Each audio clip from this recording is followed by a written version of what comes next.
So ayan guys, ganyan kalaki ang aking bilbil. Ganyan kalaki ang bilbil ko guys. Ayan, akala mo talaga, 5 months na nyontes. Pero ayan guys, ay bilbil.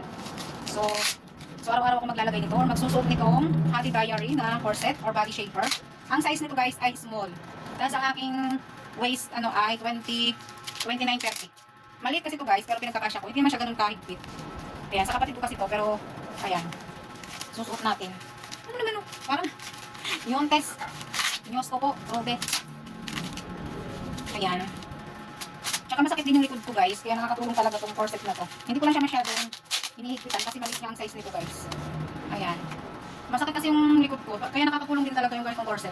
Yung dito niya guys sa mga both side, meron siyang pinaka matigas. Pero hindi naman siya masakit guys sa likod. Kaya nakakatulong din siya sa mga masasakit ng likod. At the same time, malaki ang builderism. Ayan. Sa mga masasakit ang likod guys, try nyo to. Ayan siya guys. Lagi ko na lang yung link dyan sa ating yellow basket or sa comment section. Bye-bye!